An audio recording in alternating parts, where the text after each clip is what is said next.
Muy buenos días amigos y hermanos, para hoy martes 5 de mayo nos toca estudiar la Biblia y la cultura. Y leeremos para este día en la lectura bíblica en Hechos capítulo 17, versículos 16 y 17. Mientras Pablo los esperaba en Atenas, su espíritu se enardecía viendo la ciudad entregada a la idolatría.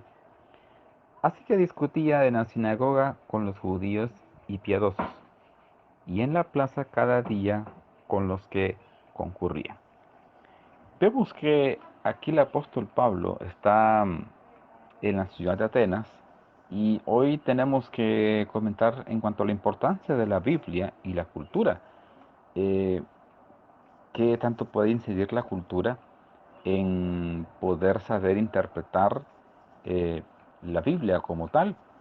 Tenemos que entender, digamos, la Biblia sabemos que el Antiguo Testamento fue escrita en hebreo, por lo tanto, en su mayoría, porque hay una parte que fue escrita en arameo, pero por lo tanto tenemos que entender la cultura de ese entonces. Y en el caso del Nuevo Testamento, en el momento que está viviendo el apóstol Pablo, que estaba predominando el imperio romano, pues ahí tenemos que entender lo que se vivía en la cultura de aquel entonces para poder comprender mejor las Sagradas Escrituras. Vemos cómo acá eh, Dios trasciende las culturas, porque si bien es cierto, Él estaba hablando a la gente de aquel entonces, llámese primeramente en el caso de Moisés, que fue el primer escritor de la Biblia, luego todos los patriarcas, luego en el caso de David, de Jeremías, de Daniel, y luego los apóstoles, hasta el último libro que fue escrito por medio del apóstol Juan, son diferentes épocas. Sin embargo,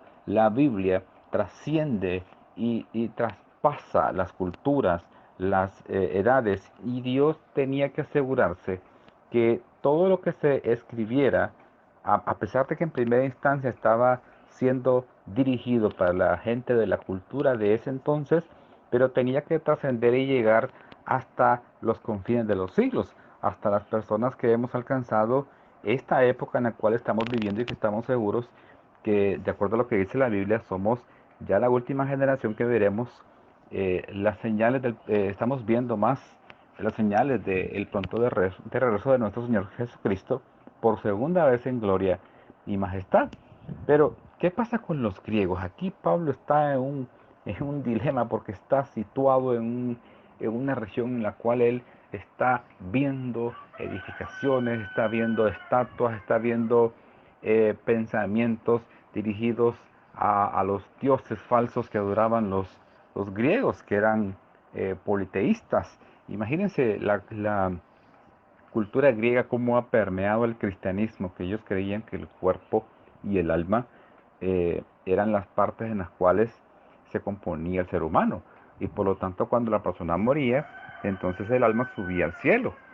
Vemos que es lo que se asemeja mucho a lo que creen una gran mayoría de los cristianos hoy en día, que la persona cuando se muere se va a la presencia del Señor.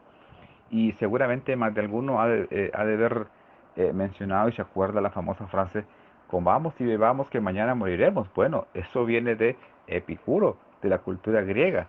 Eso no es asunto de la Biblia, eso no es asunto de que se lo inventó mi abuelito, como dicen algunos, no.